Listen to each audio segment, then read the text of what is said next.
ligar con una. No está transmitiendo, ¿verdad? ¿Qué onda? Ya estamos en esta transmisión de Ligas Revueltas. Vamos a hablar de un tema aquí que lo tengo que creer porque son muchas palabras, pero ¿cuál es el tema de hoy, Lalo? El tema de hoy es política, guerrilla y nahualismo en la creación del distrito Mije 1938. ¿Por qué te interesó este tema en particular? Bueno, yo conocí o vi a Félix en Facebook y me interesa mucho las publicaciones que hacía respecto a la cuestión lingüística y ciertas cosas en cuanto a pues ciertas imposiciones que se pueden hacer a través del lenguaje, es lo que yo he entendido, ¿no? Es decir, por mucho que uno vea la silla, por decir un lugar común como silla, la cosmovisión que genera el lenguaje en este caso, da interpretaciones distintas, y a partir de ahí lo contacté y él propuso este tema, pero yo creo que pueden salir muchas cosas. En resumen, creo que es muy interesante conocer acerca de nuestros pueblos originarios. Bueno, digo nuestros como una cuestión de identidad, no porque sean nuestros, porque yo el otro día vi que estaban criticando esa palabra. Sí, porque uno diría nuestros pueblos.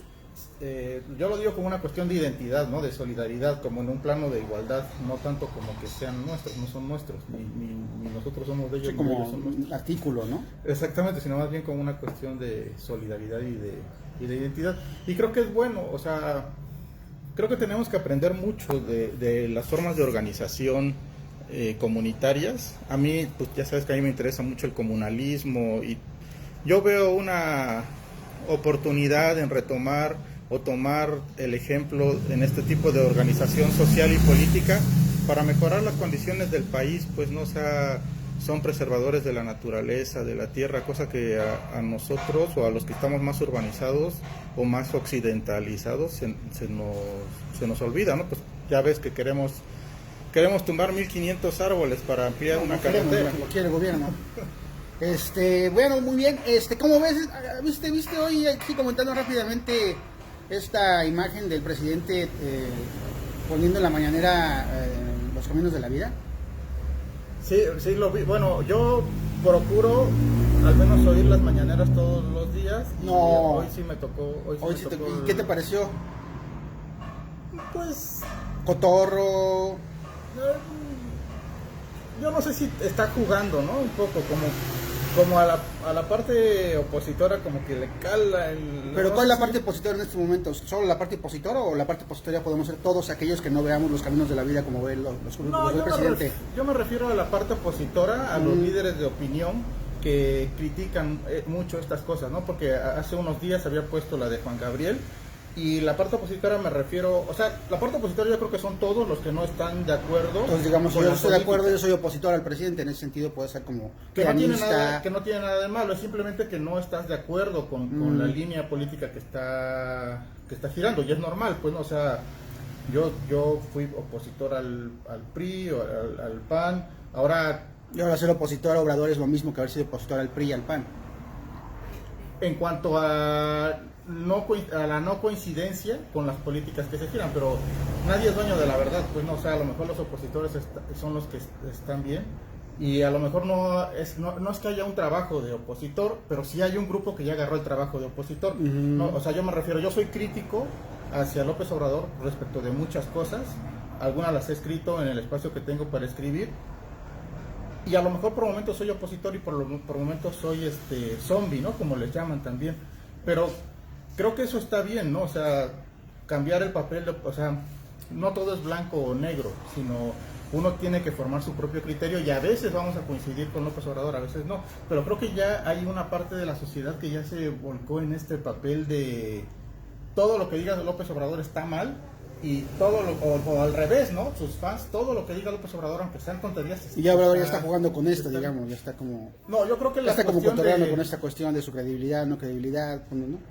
Yo creo que la cuestión de hoy es también como un tipo de, o no sé si de provocación o de o de decir, pues saben qué, Me la pelan. no me importa Me la exactamente pelan. esto, lo que dicen, y yo lo voy a seguir haciendo. Okay. No está bien, pues, o sea, si le damos esa lectura no está bien, pero yo tampoco le vería mayor trascendencia, pues no, o sea, no es, yo creo que no es así como para decir, no, qué presidente tenemos, nos está... No, o sea, que solo hay en la que le vale verga, que se Sí. la pelamos, o sea, los que estemos de acuerdo con él se la pelan. Bueno, tal vez eso podríamos platicarlo después en un futuro foro, pero hoy estamos con Félix, como bien lo dijo Lalo, pues vamos a hablar sobre qué vamos a hablar, Félix. Hola, buena tarde. Pues vamos a hablar sobre los factores políticos, sociopolíticos que llevaron a la fundación del Distrito Mixe en 1938. Los factores tanto objetivos como subjetivos que intervinieron para pues la fundación que pues, recordemos, el Distrito Mixe es un experimento único en toda la República Mexicana. No hay un distrito étnico exclusivamente de una sola etnia como lo es el Distrito Mixe. Entonces nos vamos a regresar ¿Cuántos digamos, comunidades implica el distrito? Nosotros somos 19 municipios, 17 de ellos dependen de Zacatepec y 2 que lograron escindirse. ¿Por qué digo lograron? Porque pues el distrito al final de cuentas fue una imposición a sangre y fuego por parte del cacique Luis Rodríguez. Ante esta situación los municipios... Históricamente, digamos. Sí, históricamente los ¿De qué año hablamos? Bien, tenemos que remontarnos a principios de la revolución en 1910, con la repercusión aquí en Oaxaca, con el movimiento soberanista. Recordemos que el movimiento soberanista no estaba de acuerdo con el constitucionalismo, no simpatizaban con las ideas de Venustiano Carranza. Entonces un sector oaxaqueño, de preferente la Sierra Norte y parte del Istmo, se opusieron al constitucionalismo, fundaron su propio movimiento para oponerse a ello. Este movimiento llegó a la Sierra Mixe, organizaron allá pues, un grupo rebelde que se llamó Fuerzas del Zempoaltépetl, encabezado por Daniel Martínez. Este tipo es de Ayutla Mixe. Él es el que pues encabeza, el que tiene relación con los líderes de la Sierra Norte, precisamente la Sierra de Ixtlán, con el Istmo, y comienzan a dinamitar el esfuerzo constitucionalista por integrar a Oaxaca a este movimiento, ¿no? Recordemos que en 1914 es asesinado el hermano de Venustiano, Jesús Carranza, precisamente en Tepantlali, por el mismo hecho de que pues había militares que no estaban de acuerdo en que pues ellos incursionaran en territorio oaxaqueño. Cuando por fin Oaxaca se somete a la Constitución del 17, cuando el movimiento constitucional llega a triunfar, pues este movimiento soberano pues llega a quedar a la deriva. ¿Qué vamos a hacer con esos hombres armados? Se llegan a reintegrar a sus comunidades, pero la bronca fue que ya eran pues hombres, precisamente hombres que habían estado peleando, que habían aprendido pues un poco el español, que ya sabían socializar más allá de sus fronteras. Comienzan a exigirle espacios a los ancianos, al Consejo de Ancianos. Vemos acá un primer ejemplo de desplazamiento de costumbre. Se les empieza pues a criticar al Consejo de Ancianos, se empieza a cuestionar a los ancianos. Los jóvenes que habían ido a pelear comienzan a reclamar más lugar, más espacio, y los ancianos comienzan a ceder. Es en este momento donde aparece Luis Rodríguez. Luis Rodríguez participó, peleó junto a Manuel, a Daniel Martínez, perdón, a Daniel Martínez. Fue de grado de capitán, y juntos comienzan pues, un proyecto de modernizar a la Sierra Mije. Quieren integrar al pueblo Mije a esta esfera de civilización, como lo llama Daniel. Precisamente con Daniel observamos un proceso de caudillismo. Daniel ¿qué, perdón? Daniel Martínez. Daniel Martínez. Él representa la figura del caudillo, o sea, él es producto de la revolución. Bien, Daniel con la frase escuelas y carreteras quiere modernizar al pueblo mije e integrarlo a la dinámica nacional, pero sin embargo no logra contener el malestar de la gente, de los campesinos, de los comuneros, que fueron obligados a trabajar en la construcción de la carretera Mije. Recordemos que la carretera hasta en ese entonces pues llegaba hasta Mitla. Entonces Daniel quiere meter la carretera, pero lo hace pues con herramientas de mano, con barretas, con pico, y pidiendo que cada municipio Mije pues enviara una comisión de 10 o 20 hombres. Los que no podían enviar aportan dinero. Entonces es este proceso que va desgastando a los municipios, que al final desisten participar con Daniel.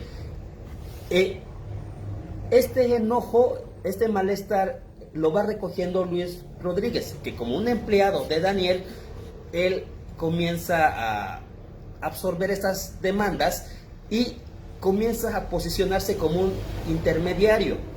Recordemos que el papel de un intermediario es muy, muy importante para la construcción de una nueva figura que rebasa pues, el caudillismo. Y estamos hablando del caciquismo. El caciquismo es un fenómeno totalmente diferente al caudillismo. El caudillismo tiene miras hacia la integración nacional, mientras que el caciquismo tiene miras hacia una concentración regional. ¿Qué quiere decir esto? Que Luis Rodríguez comienza a desplazar en el control económico, en el control social y político y en el control de la violencia adentro de la región. Daniel tenía hombres armados que le ayudaban a someter a municipios que no querían obedecerle, y él comienza pues a encabezar a ese grupo de hombres armados. Okay. Daniel metió una línea telefónica que iba de Mitla a Ayutla, de Ayutla a Xcuintepec. ¿De qué años estamos hablando? Estamos hablando de 1918 a 1928, okay, en ese lapso. Bien, cuando se revela Luis Rodríguez, cuando comienza él a acaparar toda la base que le pertenecía a Daniel, Luis comienza a destruir la línea telefónica, comienza a cerrar los canales de comunicación que Daniela estaba pues impulsando, y entonces Luis Rodríguez se llega pues a apropiar de la comunicación. Toda comunicación, trátese de carretera, trátese de llamadas telefónicas, trátese de telegramas, él lo controlaba. Entonces, de la revolución pasamos a la figura del caudillo con Daniel Martínez, para finalmente terminar con el caudillismo, con el cacique. Decíamos que el cacique es el que controla económicamente. Cuando la situación se vuelve pues insostenible, cuando la gente de Daniel comienza a confrontarse con la gente de Luis Rodríguez, entre Mijes, hay una revuelta, hay una masacre, hay muchas muertes.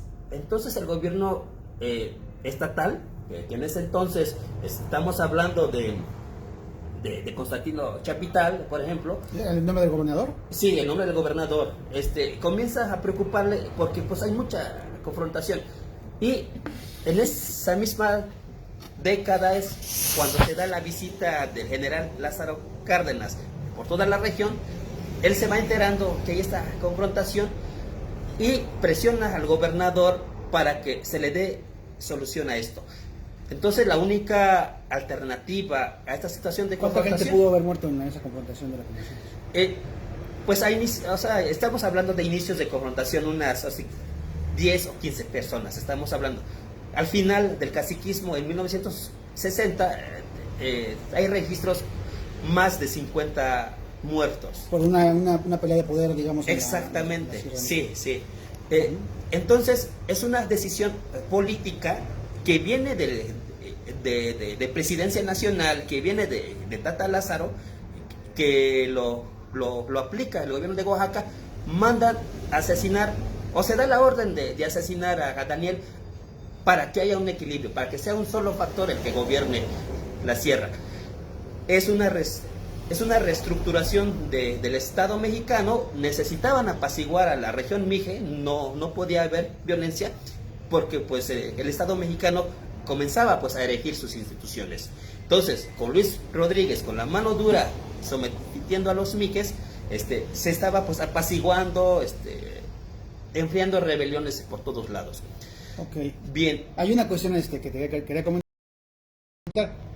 Bueno, una referencia que tenemos aquí en la ciudad de Oaxaca, ¿no? En los valles centrales, digamos, sobre la región Mije, es que los mijes son los jamás conquistados. ¿A qué se refieren con esto exactamente y por dónde va esta cuestión? Bien, sí, precisamente por esa leyenda, igual, por eso se dio igual la revuelta, por no someterse fácilmente. Pues ¿Es una leyenda o es real? O sea, no, son reales, o sea, son hechos históricos. Nunca conquistaron a los mijes, nunca Sí, se vendieron, ¿no? Los mijes son descendientes de los olmecas. Cuando la civilización olmeca se desintegra, los zoques, que es la comunidad, era Mije, Zoque, Popoluca, eran tres culturas que descienden a raíz de la desintegración del mundo olmeca. Los mijes se posicionan en el istmo de Tehuantepec, toda esa zona que va de Acayucan a Tehuantepec fue el territorio mije. Fue como una piedra en el zapato para los aztecas, que precisamente hoy conmemoramos 500 años de la caída de Tenochtitlan. Para los aztecas atravesar el istmo era muy difícil porque ahí estaban los mijes. No podían transitar con todo ese tributo que traían de Centroamérica. Entonces comenzaron a guerrear contra los mijes. Como no pudieron vencerlo, los aztecas negociaron con los zapotecas para destruirlos. Luego, aparte de estas dos facciones, los mixtecas se unen, los mixtecos se unen para destruir a los mijes. Esta situación fue lo que hizo que los mijes comenzaran a subir a la montaña, donde pues actualmente nos encontramos, en la parte noreste de la ciudad de Oaxaca. ¿Tú de qué comunidad eres? Yo soy de Alotepec, la sierra Mije Media. Bueno, platicando un poco de ti, nos cuentas que tienes dos licenciaturas, que estás en una segunda licenciatura, ¿no? En la Universidad Iberoamericana, tienes una beca. ¿Tu primera licenciatura cuál es? Bueno, yo estudié filosofía en la Benemérita de Puebla. Posteriormente me regresé a la comunidad. Estuve trabajando en la comunidad durante 10 años, trabajando proyectos culturales. Finalmente me ganó una beca en la Ibero y estoy haciendo mi segunda licenciatura en Derecho. Derecho. Ok. A lo que voy es que ¿cómo se puede concebir o tú cómo concibes en unas palabras rápidas la nomenclatura mije? Es decir, los jamás conquistados, la rebeldía, el amor a la tierra, tal vez. ¿Tú qué identificas que son los principales ingredientes de la identidad mije? Los mijes tienen mucho arraigo a la identidad, independientemente de dónde se encuentren, independientemente de qué comunidad sean. Ellos sí se sienten así mijes, o sea, se reconocen. Por ejemplo, con el distrito, 17 municipios pertenecen a Zacatepec Mije. 2 de ellos, San Juan Juquila volvió al distrito de Yautepec y San Juan Huichicobi Mije pertenece a uno de los distritos del Istmo. Pero aún así,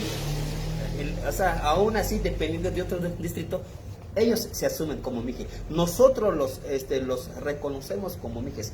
No, o sea, no nos define el distrito, no nos define la cabecera. Unos tienen cabecera ¿en dónde? En San Juan Buquila Mijes en Yautepec, San Carlos de Yautepec. ¿Y los otros? San Juan Huichicobi por la parte del Istmo. ¿Y hay división o por esas dos vertientes o nunca la ha habido? ¿Cómo es? La única diferencia son nuestras variantes. La mije baja tiene un mije especial. Los de la mije media también hablamos un mije especial. Los de la mije alta también tienen también su variante. Pero sí se entienden entre ustedes. A veces los de la mije baja no se entienden con los de la alta. Órale. Sí, pero son palabras, son pequeñas palabras. Lo demás, la concepción, el origen, el rey Condoy, la madre tierra, con Ixpo Norri, la sagrada faz de la tierra, compartimos una misma simbología, una misma cosmovisión y pues un mismo destino, ¿no? De pertenecer a la montaña. Para los que no sabemos qué onda con esto, que lo hemos escuchado mucho, ¿qué es el rey Condoy? ¿Es una identidad? ¿Qué significa? Bien, dentro de nuestra cosmovisión mije, nuestros primeros seres divinos es Tajagüey. Tajagüey es la y él, o sea, es un dios dúo, es una diosa y es un dios. Ellos llegaron a crear los elementos naturales, el viento, el fuego, el trueno, la lluvia. Debajo de ellos se encuentran los Punk. Punk son como seres sobrenaturales, son fuerzas sobrenaturales que dirigen a las comunidades. En esta tercera escalinata se encuentra el rey Condoy, que es nuestro último dirigente. Él fue el que peleó contra los mixtecas, él fue el que peleó contra los zapotecas. Cuando el rey Sachila, en ese intento de exterminarnos, incendió la montaña del Zempoaltépetl. ¿Así llamaba el rey Sachila? El rey Sachila, bueno, cogí esa, no, bueno, necesito ahí investigar. Okay. Bien, pero pues el rey de Sachila, cuando quiere exterminar a los mijes, incendia el Zempoaltépetl. El rey Condoy abre la montaña, junta a toda su gente, lo mete en la montaña, lo cierra como se cierra una puerta, encima va pasando la lumbre, se apaga el incendio, saca otra vez a su comunidad. Entonces, dicen que hay una identidad muy mesiánica ahí. El rey Condoy es la figura de Jesucristo, ¿verdad? Ajá. Es la figura de Quetzalcóatl. El rey Condoy, después de protegernos de esa quemazón, de esas invasiones, él se retiró, se volvió a meter con su ejército, con sus capitanes, con la promesa de que un día va a regresar, y nosotros, los mijes, vivimos con esa sensación, con esa esperanza, pues, de su segunda venida. Ok, entonces digamos que el asunto fantástico, mitológico, tiene mucha importancia en la cultura mije. Demasiado. Nosotros consideramos que la persona humana es un ser que está amarrado a la naturaleza mediante su nahual. El nahual es el otro yo, pero pues animal. El nahual es el que camina en la selva, es el que está vinculado a la tierra, es el que está vinculado al aire, al fuego, a la lluvia. Nosotros estamos vinculados a la sociedad y vamos caminando. Bien, durante el caciquismo, este fenómeno del nahualismo se vivió muy a flor de piel. Dicen que la suegra de Luis Rodríguez, la madre de Leónides, practicaba el conteo de días, lo que nosotros te llamamos Shemavie. Son las y los sacerdotes ayuk, los sacerdotes mijes, que con el consumo de hongos, que con el trabajo de hablarle a las fuerzas, tanto benignas como malignas, pues llegan a inclinar la balanza. Entonces, por ejemplo, mi abuela, mi abuela Juana, que fue hija de uno de los dirigentes de la comunidad que se opuso a Luis Rodríguez en su afán por el distrito, le llegaron muchos nahuales allá pues, a la casa tratando de matar a mi abuelo. Llegó un jaguar que se subió al techo de la casa. Mi abuela me platica pues, que escuchaba perfectamente cómo el jaguar iba pisando sobre las láminas tratando de meterse, o el hecho de que pues, una víbora se metiera tratando de picar al abuelo, el hecho de que desaparecieran las camisas del abuelo o las ropas interiores para que después aparecieran manchadas de sangre, picadas con espinas, con agujas, demuestra que Luis Rodríguez, de la mano de su suegra, trató pues de inclinar esas fuerzas sobrenaturales para ganar la batalla por el distrito, ¿no? Ok, Carlos Villalobos nos manda saludos, saludos a Carlitos. Bueno, es un tema muy interesante que estás tocando. El nahualismo es como, es una locura, es una fortaleza, ¿qué significa el nahualismo? El nahualismo es una forma de vida, no es un invento así del pueblo mija, o sea, tampoco es un dilucidar así ya cuando ya la cannabis a la música de Pink Floyd ya empieza a volar. No es una pachequez, pues. Exactamente, o sea, no es una mamada, o sea, es una realidad. Nosotros los seres humanos nos consideramos hermanos menores dentro del mundo natural. Los árboles son nuestros hermanos mayores, los animales son los hermanos del medio y nosotros somos los pequeños. Compartimos el mismo destino, nacemos, crecemos, nos desarrollamos, morimos y regresamos a la tierra. De la misma manera en cómo va abriéndose la flor en forma de espiral, pero esto hacia la izquierda, uh-huh. Los pueblos mijes asimismo hacen sus procesiones religiosas. Para nosotros la dialéctica, lo que llamamos Taihegun, o sea, ya la practicábamos antes, muy antes de que lo nombrara Hegel como dialéctica, antes de que Marx lo pusiera de cabeza. Nosotros, nuestra forma de vida es dialécticamente. Nacemos, morimos, pertenecemos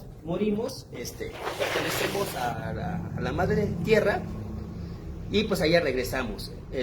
La figura más interesante es el remolinito que tenemos en la cabeza. Cuando nace un ser vivo, por ejemplo un animal, lo primero que se le ve es la cabecita. Con los humanos lo primero que se nos ve es el remolino que tenemos en la cabeza. Entonces para nosotros esa es señal de vida. Por eso decimos que nuestros dioses o diosas, Taihegun, tiene ese nombre del remolino, de la cicatriz, de la herida que se abre, que se va cerrando, que se abre y que se va cerrando. Ok, Barak Torres nos está viendo, saludos. Bueno, también hay otras características que podemos distinguir, los que no somos mijes, pero que llevamos conviviendo con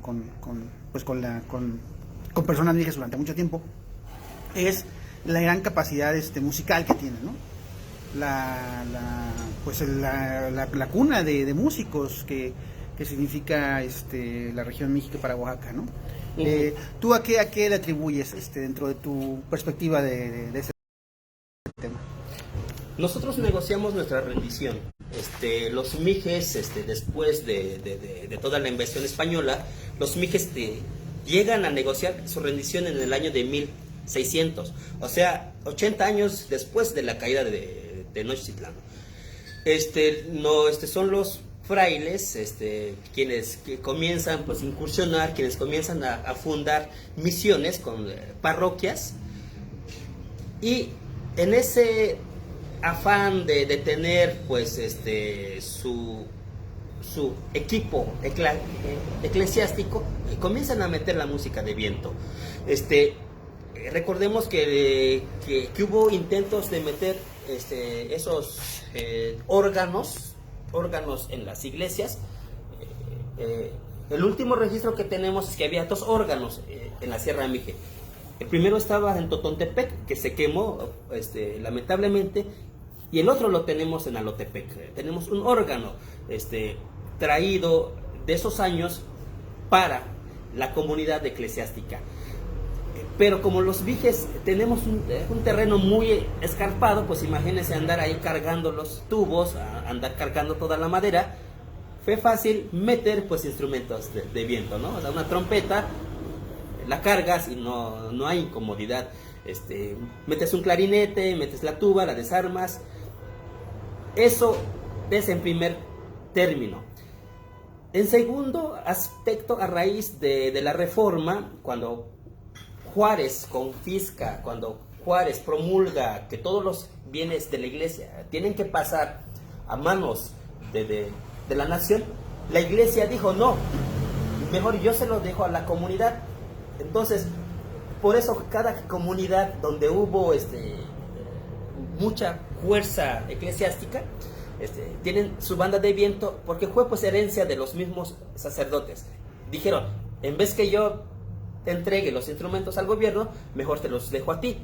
Y entonces de ahí viene el surgimiento de las escoletas, que son los lugares donde pues se enseñan a interpretar el solfeo, a leer el solfeo, a interpretar los instrumentos, para que finalmente el cuerpo filarmónico, que así le llamamos a las bandas musicales, se convirtieran en agentes diplomáticos de la comunidad con otras comunidades.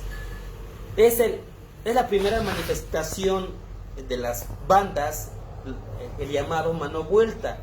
Yo mando mi banda filarmónica a tu fiesta con tal de que tú, cuando me toque la fiesta, me compartas a tu banda. Entonces, la banda juega un papel muy importante.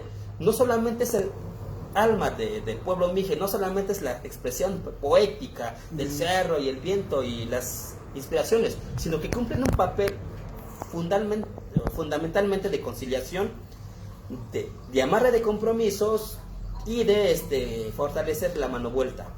¿La mano vuelta? ¿Qué es la mano vuelta? La mano vuelta es el tequio, la solidaridad, es el apoyo mutuo, es la compartimentación, es el hecho de yo te mando esto porque lo necesitas, cuando lo necesite y ya me lo prestas. Estas expresiones, por ejemplo, en este lado es musical, pero en el lado religioso, por ejemplo, con las mayordomías, que es otra vertiente religiosa del cumplimiento del servicio social, la mano vuelta se hace muy presente. Tú, Rodrigo, a ti que te toca ahorita ser mayordomo del santo o de la Virgen de la Asunción, sé que vas a atender banda, te doy un costal de maíz. Cuando a mí me toque, me regresas ese costal de maíz. Oye, yo sé que vas a necesitar una res para pues, darle de comer a la comunidad, te dejo la res. Cuando a mí me toque en 5 o 6 años, me lo regresas. Este tipo de mano vuelta, este tipo de ayuda ha permitido que tengamos una sociedad equilibrada, que no haya una clase alta, que no haya una clase baja. ¿Hay una igualdad Hay una igualdad en cuestión. Mientras más rico sea una persona, más servicios religiosos se le encomiendan. O por el simple hecho de saber ser rico, se llega pues a ofrecer, a prestar esos servicios, y la comunidad pues gira pues en torno a estos servicios religiosos. Ok, muy bien. Pues está viendo gente, ya aquí hay un número de gente que nos está viendo. Pues pregunten, no sean cabrones. Sí. Pregunten, tenemos aquí un experto sobre el tema de la cosmovisión mije, pues si tienen dudas, algún tipo de cuestión. Vamos, con una de preguntas, vamos también a ver, Lalo seguramente tiene unas preguntas que hacerle a nuestro invitado.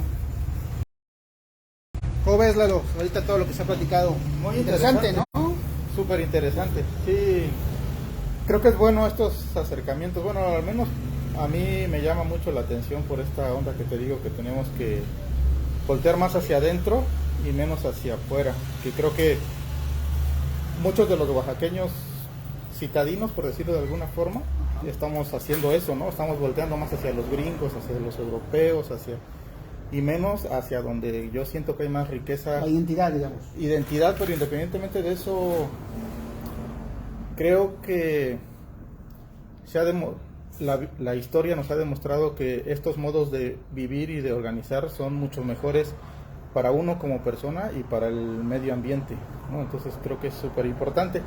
Y a mí... Preguntas. Sí, a Félix le preguntaría, por lo que dices, entiendo que hay como un mestizaje religioso, ¿no? Es decir, se adoptaron algunas cosas del cristianismo, catolicismo, y se conservaron muchas cosas de la ideología ancestral y milenaria, lo cual me parece muy interesante, ¿no? Porque eso logra que se logre convivir y que este mestizaje sobreviva, ¿no? Es decir, al menos religiosamente, y ahí es una pregunta en cuanto al nahualismo.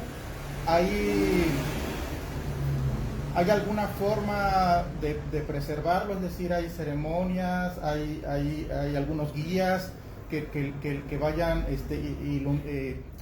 compartiendo conocimiento para conservar estas ideas y estas creencias, o sí, más o menos cómo funciona eso y cómo lo combinan con el catolicismo o con el cristianismo. Eso es una cosa que me llamó mucho la atención, sobre todo porque, como tú dices, lo del nahualismo es algo extendido, ¿no? Digamos, no solamente dentro de un pueblo originario, sino dentro de muchos pueblos, y creo que es algo muy interesante que tendríamos que saber más de eso, ¿no? Independientemente de que seamos escépticos o no, creo que tendríamos que explorarlo más, ¿no? Por ahí iría más o menos esta pregunta. Muy bien, muy bien. ¿Cómo es la pregunta? Muy interesante. Pues vamos con la primera, pues más que mestizaje, pues en realidad se llama sincretismo. Sincretismo es cuando se llegan a empalmar estas dos religiones sin que una u otra juegue un papel principal. O sea, los dos van de la mano. O sea, y es algo muy sorprendente porque los mijes, a pesar de que pues estaban siendo sometidos, a pesar de que estaban siendo pues hostigados, a pesar de que la llevaban de perder, terminaron negociando su religiosidad, su rendición. ¿Qué ejército que está siendo pues amenazado y llega a negociar? Entonces los mijes negocian su rendición, porque si se entregan, porque dejan pasar a la parte religiosa y dicen, va, o sea, yo acepto a tus santos, yo acepto a tus figuras, a tus elementos cristianos, pero los acepto desde mi punto de vista. Yo voy a ir antes a la montaña y luego ya regreso pues a rendirle tributo a tu santo. Una de las estrategias que usaron los españoles fue que en los lugares de adoración, en los lugares de culto, comenzaron a encerrarlos. Por ejemplo, en Amatepec, cerca de Tototepec, hay una iglesia destechada. Lo que hicieron es que donde había montaña, donde los mijes hacían adoración, los comenzaron a cercar, comenzaron a construir alrededor. O sea, le dijeron, oye, no pasa nada, o sea, le puedes hablar a las estrellas, a la luna, pues está abierto. Así nos comenzaron a encerrar. Entonces ya al final ya te echaron algunas iglesias y terminaron metiéndonos a la iglesia. Pero, sin embargo, toda esa energía, esa ritualidad está muy presente. No solamente es la manifestación religiosa, sino es la manifestación en sueños, la manifestación en algún accidente, las premoniciones, los sucesos sobrenaturales que a uno le sucede, que son vaticinio de algo que va a suceder, la anticipación de algún acontecimiento mediante la aparición de una víbora, mediante la muerte de un pajarito, mediante una lluvia, mediante manifestaciones naturales. Entonces, no es nada más la vinculación religiosa, sino que la propia naturaleza se manifiesta, nos golpea, nos mueve y nos dice que está presente. Bien, en segunda, sobre el nahualismo, igual es una tradición muy mesoamericana. Pues incluso hay había un antropólogo que escribió sobre Juan Bicicleta. cuando van a hacer el hijo, tiende la ceniza y pues el animal que pise pues va a ser su nahual, ¿no? Y que al final es una bicicleta la que va pisando, ¿no? Eso es lo que dice O sea, como una la bicicleta. novela. ¿Quién es con bicicleta? Es una novela de un antropólogo, no recuerdo bien su nombre, creo que es de Ricardo Posas. No, Ricardo Posas es el de Juan Pérez Olote. Vienes sí. de un Es antropólogo. una novela, se llama Juan Bicicleta, ¿no? La novela se llama El Pordiosero, Pordiosero. o sea, y entre ellos está pues el cuento. El nahualismo, al final de cuentas, se convirtió en una zona de conflicto. ¿Qué sucedía? Yo conozco el nahual de Rodrigo, que no debería yo de conocerlo. Ujú. Rodrigo me cae mal. Llego a emboscar a su nahual, que es un, no sé, que es un águila, ¿no? Lastimo el águila allá en la selva, allá en el bosque, y Rodrigo de repente se desmaya. La gente dice, oye, ¿qué le pasó? Pues estaba sano, estaba fuerte, estaba aquí pues echando mezcales con nosotros, y de repente, ¡pum! sopas. Entonces ahí es donde intervienen los sacerdotes, los Shemavie, consultan el maíz, el hongo. ¿El O sea, hongo se echan el hongo? Exactamente, y dicen, oye, es que el nahual de Rodrigo, pues lo hirieron de bala, lo hirieron de tal, pues hay que hacer este ritual para que sane. Entonces, este tipo de prácticas, por ejemplo, en Alotepec, de donde yo vengo, a la salida de la comunidad había una cuevita donde se iba a tirar la ceniza. Cuando había un nacimiento, al día siguiente se iba a ver qué animal había pisado. Ujú. Si había pisado pues un jaguar, si había pisado la pata de gallo, pues era sinónimo de relámpago. Dependiendo, o sea, los ancianos sabían si era relámpago blanco o relámpago rojo. Sabemos que el color rojo siempre ha sido muy amenazante. Ujú. Entonces así van ellos descubriendo. Pero esta práctica de lastimar al nahual, de venadearlo, de emboscarlo, de agarrarlo indefenso, comenzó pues a afectar la salud de la persona humana. Entonces, llegó un momento en que se conflictó mucho esto, que tuvo que intervenir el ejército, fueron y destruyeron la cueva, la destruyeron para evitar que siguieran pues existiendo este tipo de atentados.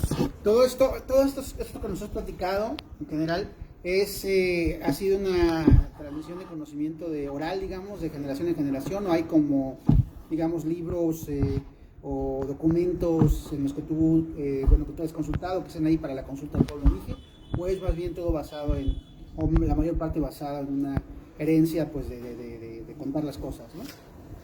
Pues nosotros, pues en su momento tuvimos una escritura, pero pues con esto de andar huyendo, de tener encima a 3 a 4 potencias enemigas, fuimos dejando atrás ese pasado de construcciones, de figuritas, de un legado concreto. Toda la historia, hasta donde a mí me ha tocado, pues es oral, mis abuelos me la platican. Tengo un abuelo materno, mi abuelo Juan, que a pesar de que es protestante, a pesar de que él no cree en el catolicismo, pero tiene muy arraigada su fe hacia este aspecto de lo sobrenatural, porque lo vive en sueños, porque lo vive día a día. Entonces, aunque nos cambiemos de religión, de ideología, siempre va a permear esta actitud. Entonces es la tradición oral por la que nosotros pues hemos mamado esa tradición, ¿no? Las lenguas.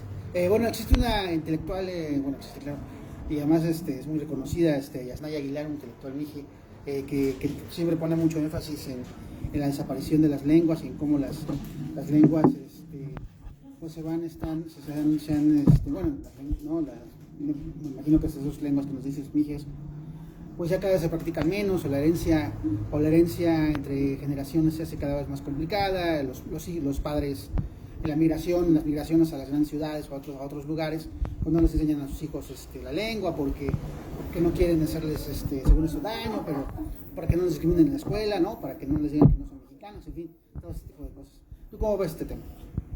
Pues Yasnaya es una activista impresionante, pues es una compañera que ha salido muy adelante con toda esta cuestión.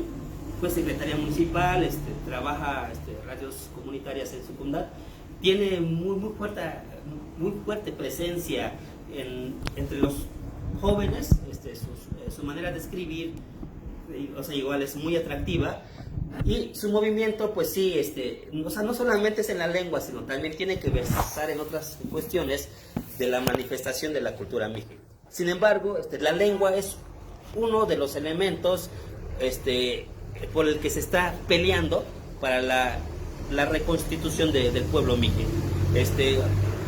Hay otros factores que no solamente es por la pérdida de lengua que llega a atentar contra la identidad mije, también están los propios territorios dentro del territorio mije, los conflictos agrarios, la matazón entre pueblos mijes por cuestiones de limítrofe, por cuestiones de agua, como también ellos lo vivieron en Ayutla. La lengua es la parte más visible del movimiento indígena mije por reconstituirse. Sin embargo, igual hay otros factores que también van a la par, jóvenes que están volviendo a su comunidad, que son autoridades, que están evitando la confrontación, que están buscando canales de diálogo para la solución de conflictos. Actualmente los mijes tenemos ahorita muchos problemas de índole de que las agencias municipales se están oponiendo a sus cabeceras, están exigiendo más recursos que se lo merecen, que el municipio pues a veces se niega también a dar, o por el simple hecho de que las agencias municipales no llegan a comprobar pues ese dinero que les pertenece, o hay un desvío de recursos y no lo comprueban, meten en problemas al municipio. La cuestión de la vestimenta, por ejemplo, las mujeres de Cotzocón, ellas están trabajando el telar de cintura, están levantando pues las figuras culturales plasmadas pues en su vestimenta. Las muchachas de Alotepec que están volviendo a recuperar el uso del traje de Alotepec que pues anteriormente lo usaban las señoras. La importancia de que nosotros pues le hablemos en mije a nuestros hijos es todo un movimiento, es todo un rompecabezas que cada colectivo, que cada comunidad va trabajando, que en este caso de la lengua pues Yasnaya es la figura más visible. Sin embargo, detrás de ella pues hay muchas personas que están trabajando radios comunitarias, telefonías rurales, proyectos de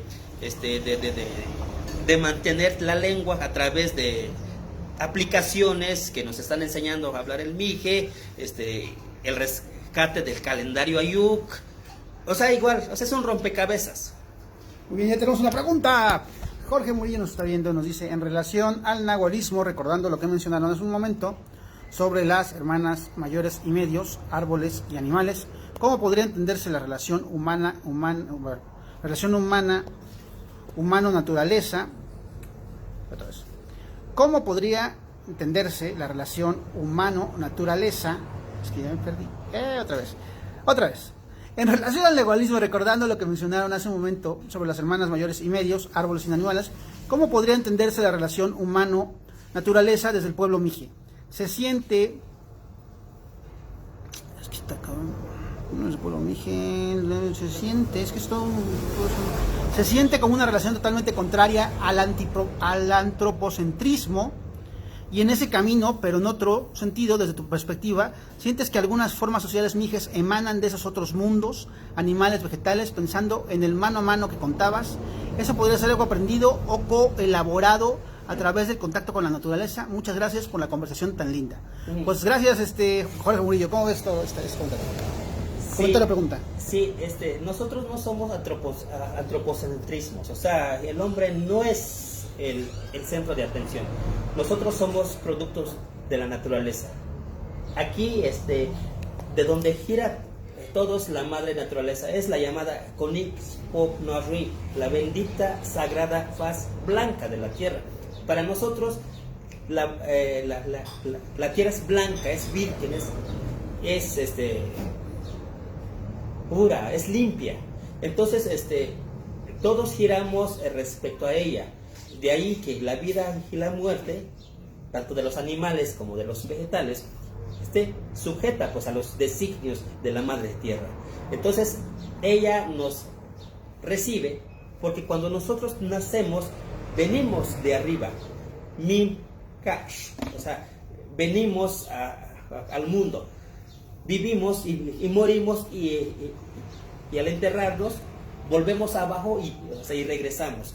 Es la vida circular, la dialéctica, contrarias a las manecillas del reloj, cómo la vida se va regenerando. La vida se va regenerando en la cultura, en el mundo. Ayuk, ¿cuál es el significado de la palabra Ayuk? Híjole, pues hay muchas significados. Lo más común es Ayuk, nos referimos a la zona fría. Ayuk son las zonas más altas. Entonces, también Yuk se refiere a la selva. Entonces, lo que le han dado a entender es que Ayuk significa la persona del lenguaje florido de la selva. La persona del lenguaje florido de la selva. Muy bien. Pues pues ya vamos a decir como viene siendo una plática muy interesante pues para las personas como yo, que somos neófitos en cuanto a lo que la cultura mija se refiere, ¿no? Una cultura muy rica, muy ancestral, muy rebelde. En este sentido, Félix, esta cuestión pues que ha marcado pues incluso la vida pública del Estado, que es esta pelea por el agua entre dos comunidades, entre San Pedro y San Pablo Ayutla y ¿cómo se llama la otra? Tamazulapan del Espíritu Santo, ¿no? Sí. Y que bueno, que parece que ya se va resolviendo, parece que no, o sea, porque estamos haciendo eso desde hace 3 años, una comunidad dejó sin agua a la otra, le dinamitó los accesos al manantial del que se nutría el agua, se nutría la comunidad. Ha habido pronunciamientos incluso internacionales sobre eso, ha habido un gobierno que estatal, que de repente dice ya eso ya se resolvió, pero que resulta que a los 2 días sabemos que no, que sigue el conflicto, que sigue el asunto del agua. Parece que las últimas versiones periodísticas era que ya iba saliendo ese asunto, que ya como que firmaron la paz los dos comunidades o algo así. En fin, ¿tú cómo ves esta situación? Mira, pues la verdad no quiero meterme allí, porque es un asunto muy delicado que compete a esas dos comunidades. Igual, pues ¿Muy delicado en qué sentido? Solo ellos conocen cómo surge este problema, solo ellos saben cómo están las negociaciones.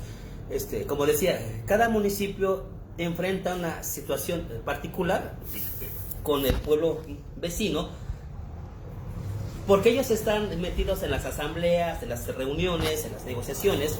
Entonces yo no conozco todo ese proceso porque no soy de Ayutla y no me permitirían pues ingresar a esas asambleas. Ni tampoco de Tamazulapan. Espíritu Santo, ¿no? Sí, lo que sí, o sea, lo único que puedo opinar es qué pienso al respecto de los últimos acontecimientos. ¿Ya está resolviendo? O sea, según no sé, el mundo mije. No sé, lo que puedo decir es lo que pasó en la última, cuando las autoridades municipales de Tamazulapan y de Ayutla se sentaron a firmar los papeles diciendo que no había condiciones para acatar la resolución del tribunal, es un claro ejemplo el papel de las asambleas y el papel de las autoridades.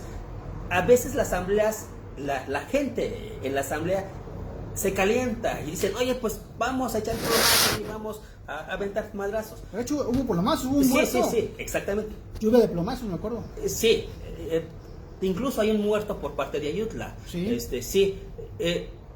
Pero esto es un claro ejemplo de cómo la autoridad a veces tiene que frenar los ánimos de la asamblea.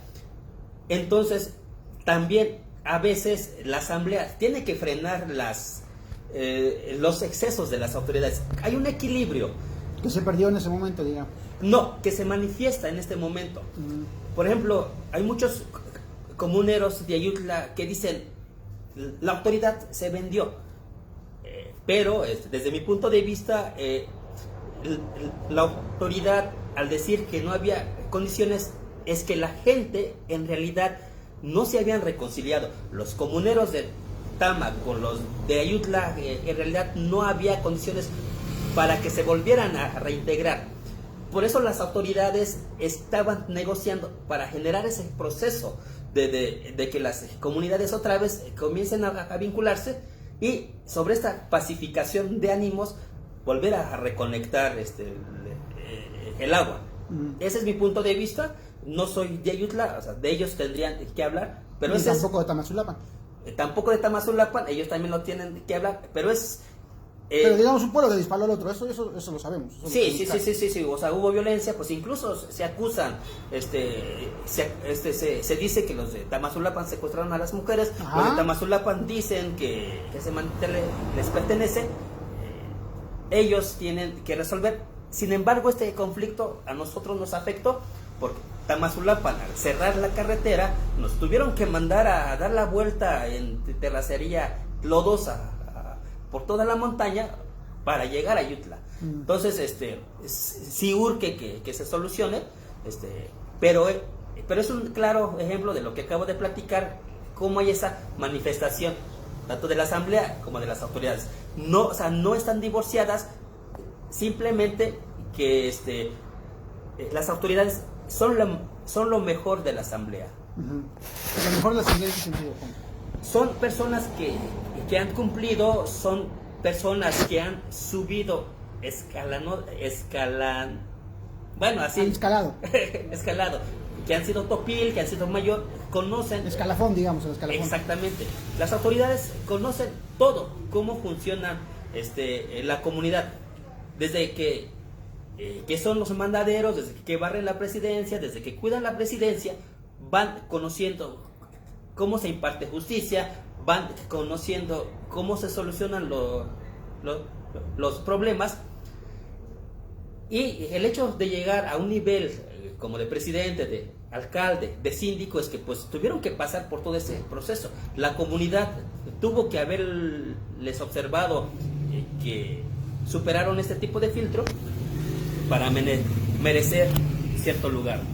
Ok, Renato López Cristo, bajo su seudónimo, que no vamos a decir cuál es, nos dice: muchas gracias por compartirnos lo del nahualismo y los proyectos de resguardo de cultura. Y pues ya vamos cerrando esta transmisión. Una última pregunta, Lalo, último comentario. Sobre esto,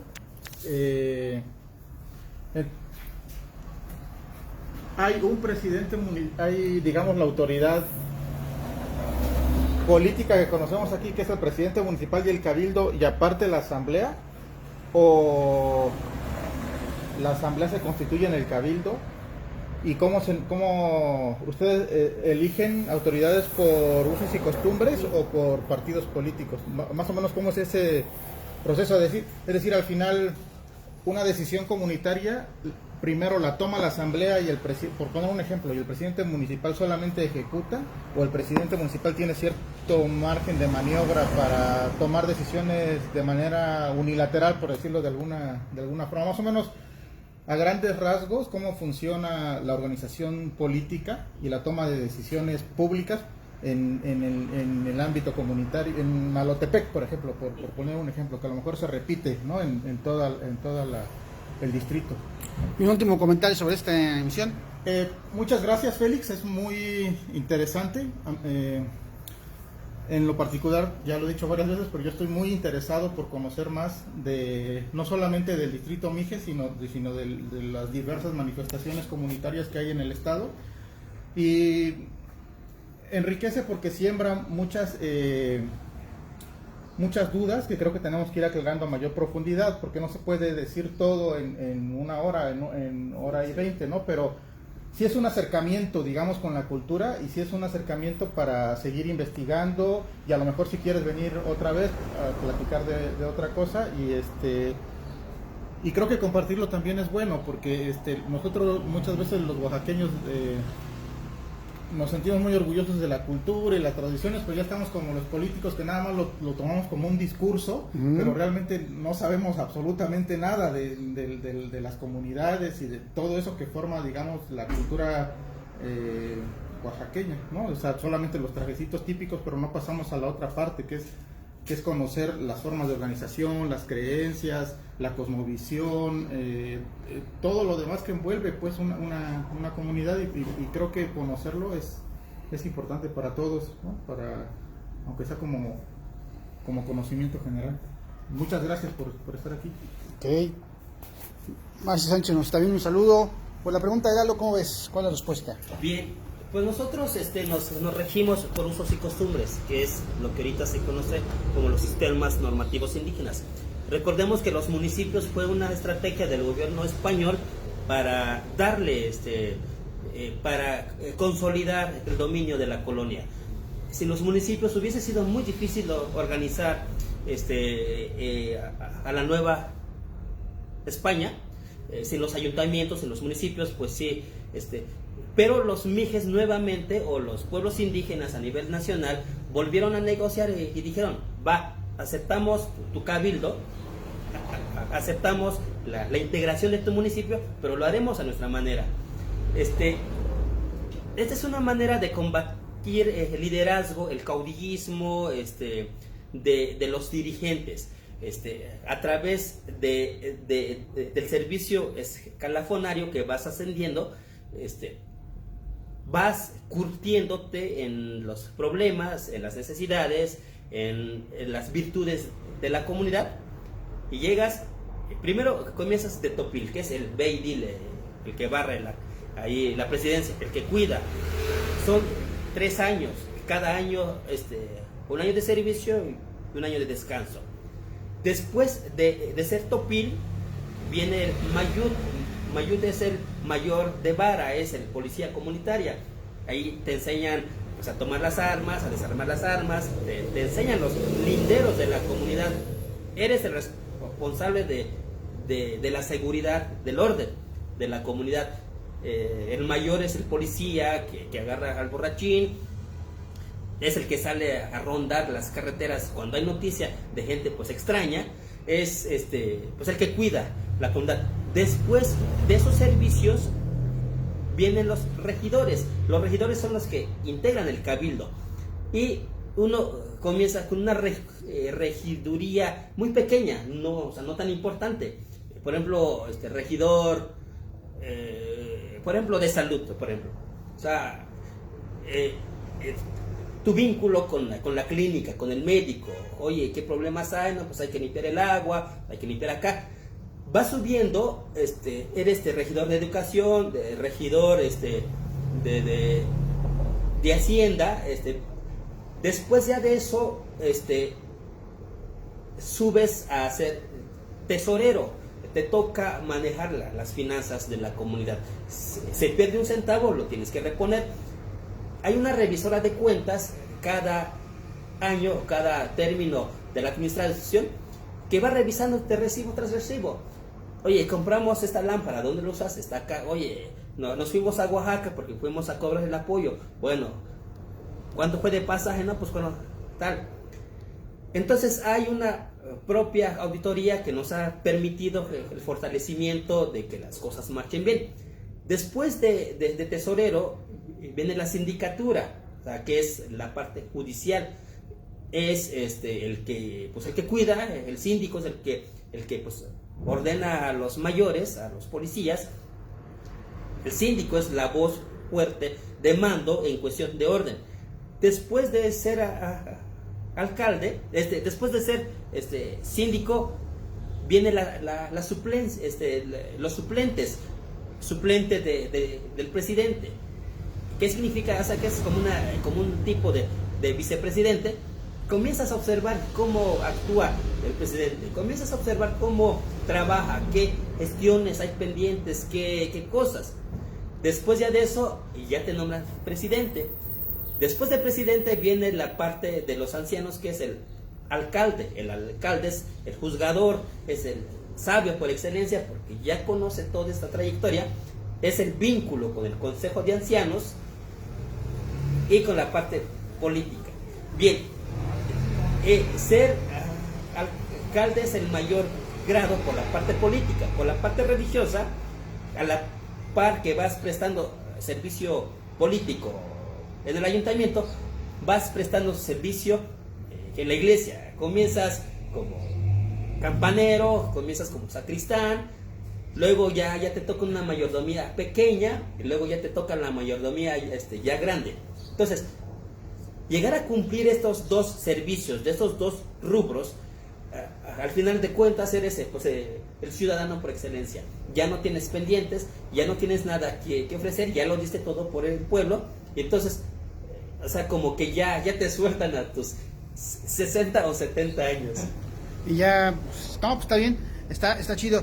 Pues algo más que agregar, Félix, pues ya nos vamos, estamos retirando.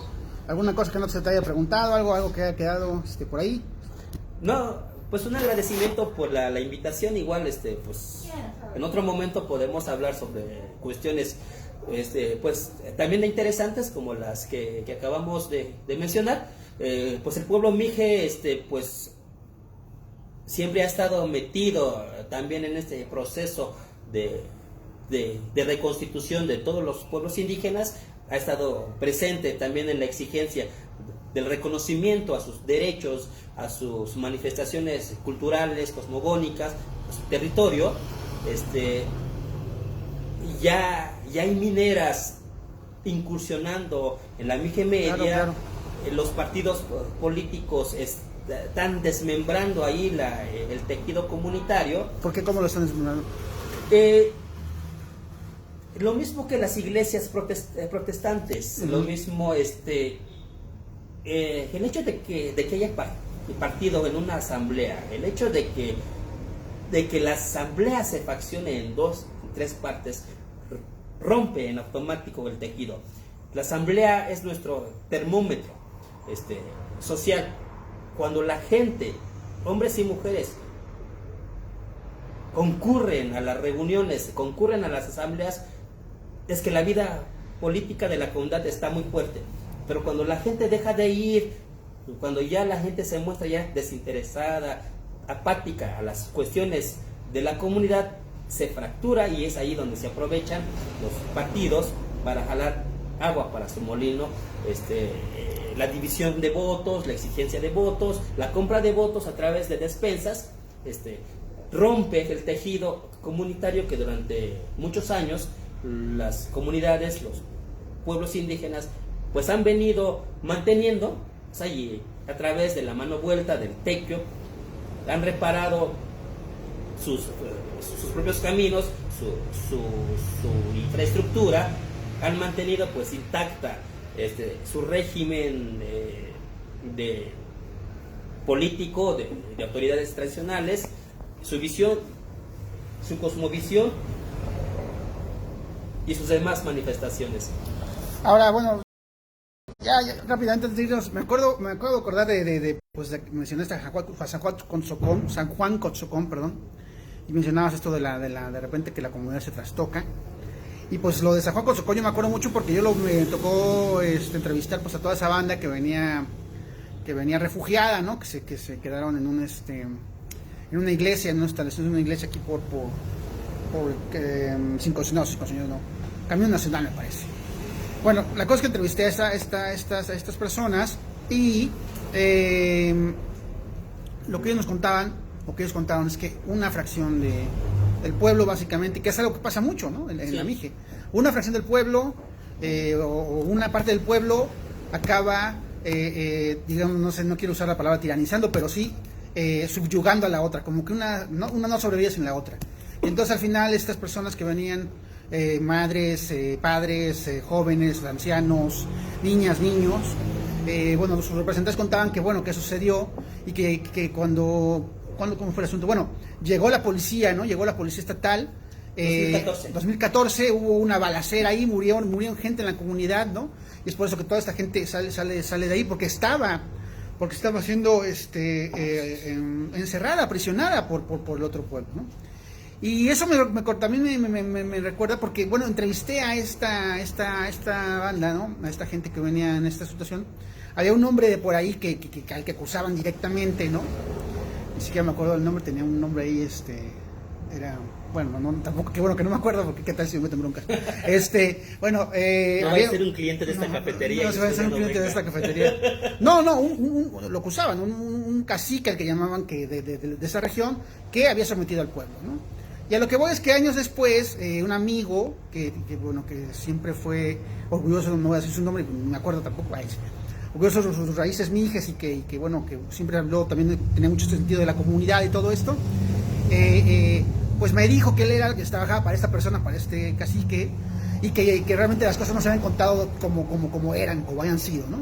Entonces yo puse a pensar cómo se pudieran entonces haber contado las cosas tan mal como para que medio pueblo, ¿no?, acabe refugiado acá, como para que hayan sido sometidos, por tiranizados, encerrados por sus mismos, pues creo que eran de otra cabecera, no era como esos de cabeceras, bueno, pero por sus mismos vecinos, sus mismos parientes incluso.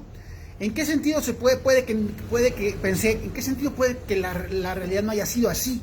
O sea, a lo que voy es que también es un asunto muy, muy complejo, pues, ¿no? Porque sí se habla de la comunalidad, Lalo, pues sabemos que ama la comunalidad y que todo esto, pero la comunalidad también puede y ha traído en estos tiempos, pues unas confrontaciones durísimas, donde la gente muerta asesinada, bueno, tú lo acabas de comentar, donde la gente ha sido encerrada por integrantes de otro pueblo, por integrantes del mismo pueblo, donde han sido tiranizados, ¿no? Entonces, en ese sentido, ¿cómo contemplas esta, digamos, puede existir en ese sentido ¿cuál sería? Una paradoja, una disyuntiva entre el término de la comunalidad? ¿Tú cómo ves? Bien. Lo mismo que igual que la pregunta de las anteriores, yo solo puedo opinar según mis lecturas, pero los que saben bien es la gente que vive. Como decíamos, cada pueblo, Mije, es diferente. A pesar de que vivimos tan cerca, tenemos diferentes dinámicas.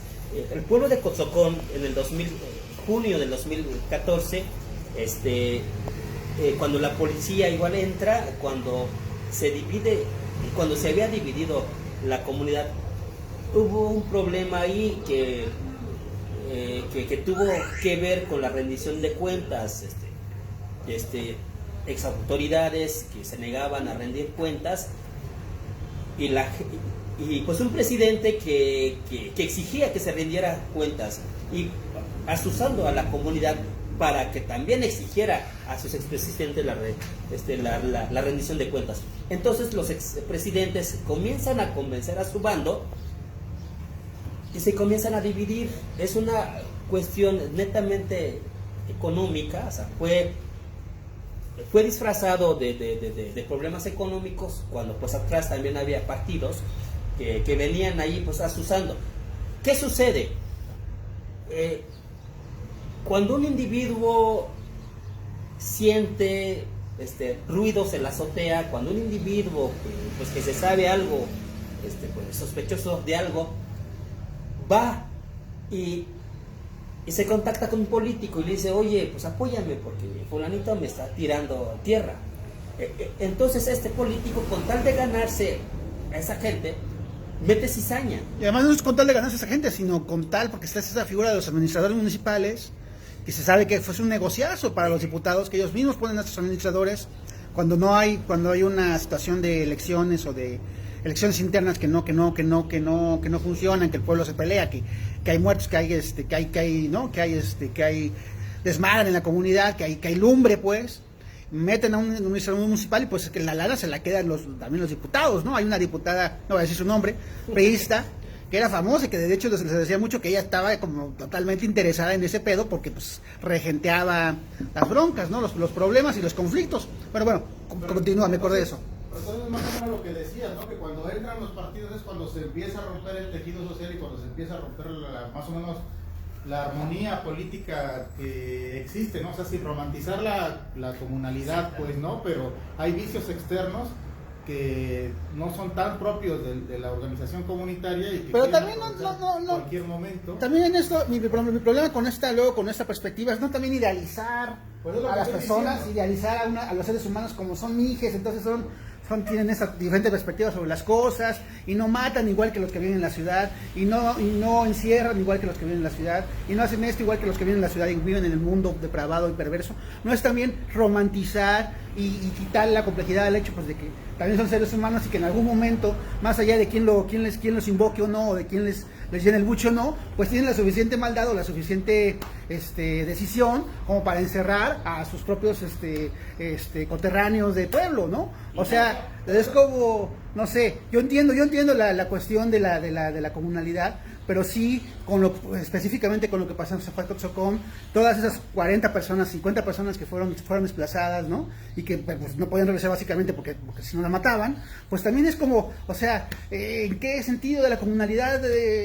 No. Pero es que ahí estamos hablando que ya hay un factor externo que rompe el punto, pues, o sea, y yo estoy diciendo claramente que no quiero idealizar nada más que tenemos dos sistemas, los dos malos, es decir, el de partido y a lo mejor el comunitario, pero hay uno que es más malo que el otro y que no solamente es eso, sino que en el afán de imponer su doctrina, por decirlo de alguna forma, se trata de meter cada que puede en el otro sistema, sin básicamente por dinero, que este sea un sistema perfecto, pues, ¿no? Por el vago. Desde luego que somos humanos, todo donde haya seres humanos va a haber imperfecciones y las asambleas pueden cometer errores, eso está claro, pero creo que es más vulnerable de cometer un error, un sistema que está dominado más bien por el dinero y por el poder político, que un sistema que está dominado más bien por la convivencia y por la vida en común y por tomar decisiones colectivas, insisto, sin idealizar a ninguno de los dos. Sí, pero la bronca cuando se dan este tipo de procesos, cuando se dan esas estructuras, es porque el sistema comunal, la vida comunalista revienta desde adentro, es cuando implosiona, cuando se acaban de romper todo aquello que lograron estirar. ¿Qué pasó en Cotzocón? Sucedió que una parte de los comuneros rebasaron a sus autoridades y se fueron a quejar a otro lado. Lo mismo sucede con la intervención de los derechos humanos. Por ejemplo, cuando alguien no quiere obedecer el servicio, viene a la ciudad, se queja ante derechos humanos, me están obligando a que yo sea topil, me están obligando a que yo haga esto. Entonces, cuando la gente rebasa a sus autoridades tradicionales, en automático esto vuela, en automático pues implosiona. Entonces, la única manera de evitar este tipo de confrontación es no rebasar las autoridades que han sido nombradas por la Pero asamblea. si en ese sentido las autoridades ya te rebasaron a ti y tú como individuo social, personal, sientes que no quieres ser topil, que no quieres hacer esto, que no quieres hacer lo otro, pero esa es la única condición para que sigas viviendo en el pueblo. Entonces, ahí cómo queda. Bueno, sí, claro, entonces tal vez nos hacemos enfrentando a un asunto básico de concepción de que la libertad, el libre albedrío, uno tiene que ser solidario con la comunidad, pero en fin, ¿tú cómo ves esto? Pero es que no puede haber libre albedrío donde hay comunidad. En la comunidad te protege. ¿Ya ves? Ay, no sé, estamos con la lobo. De acuerdo con eso, ¿no? O sea, lo que pasa es que la libertad es un concepto muy relativo, complejo. Va a ser. Es un asunto muy complejo, pues, ¿no? Entonces, desde el liberalismo que te vende la libertad del individuo, yo quiero hacer esto y yo quiero hacer otro, que no estoy en contra de eso, sí, está bien, y yo hasta sería defensor de ese tipo de libertad, pero ese tipo de libertad no enfocada a eso, al individuo. Entonces, un individuo que quiere vivir así no puede vivir en comunidad, porque vivir en comunidad implica la responsabilidad, al menos ética, de que tengas que ceder parte de esa libertad individual por el bienestar de la comunidad, porque si no, o sea, ¿cómo vas a juntar a varios individualismos que se quieren aferrar a su individualismo en conjunto si yo en mi individualismo quiero que me vaya bien a mí y no a ti? Entonces, si yo quiero tener una vida armónica en comunidad, tengo que entender que mi libertad tiene que ser compatible con la libertad de los demás, y eso implica sacrificios que muchas veces no te van a permitir tener toda la libertad que tú quieras, pues. Y entonces ahí es una decisión entre decir, quiero ser libre en mi individualidad, entonces pues vente mejor a una ciudad aquí occidentalizada, donde sí lo que prima es la libertad individual, en donde pues todos hacemos lo que queremos, porque es lo que queremos y porque defendemos nuestra libertad. Entonces digamos que el libre albedrío es un concepto muy occidental. No, el libre albedrío existe, pero el libre albedrío en este caso es, ¿valoro más mi libertad individual o valoro más la convivencia armónica en la sociedad? Ahí yo estoy tomando una decisión, porque al final de cuentas yo puedo hacer y venir aquí a Derechos Humanos y quejarme y decir que no quiero ser topil. Ya estoy tomando una decisión, y la otra decisión es decir, quiero ser topil, no porque renuncie a mi libertad individual, sino porque pongo por encima de mi libertad individual la convivencia de la sociedad y la convivencia de la comunidad. Y es el ejercicio del libre albedrío lo que te da la voluntad de hacer una u otra cosa, es decir, no queda suspendido el libre albedrío. Al final tenemos un margen de decisión que ocupamos, pues, ¿no? Que ejercemos. Muy bien, Renata nos dice, deberíamos recuperar las asambleas en los barrios de Oaxaca. Ah, no, ya ni quedamos habitantes. Bueno, ya no sé de qué se refiere. Bueno, ¿cómo ves este tema?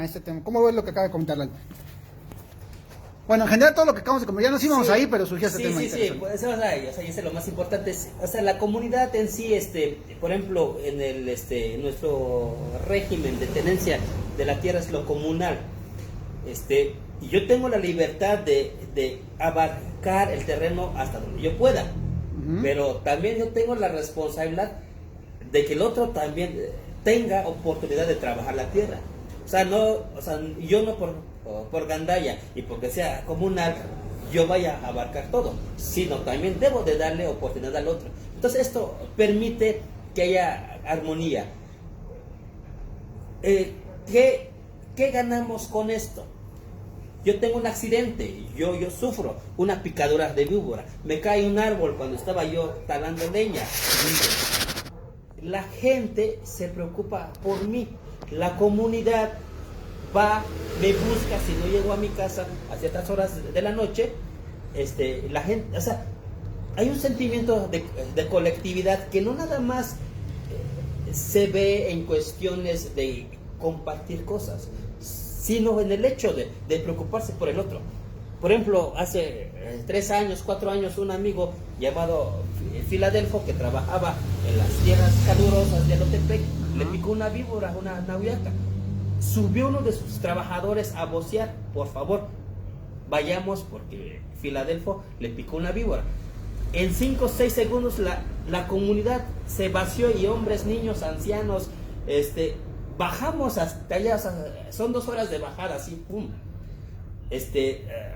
Filadelfo se había metido en el agua para menguar el veneno, lo vacunaron, lo trajimos en camilla y cada 100 o 200 metros íbamos cambiando y lo trajimos a la comunidad.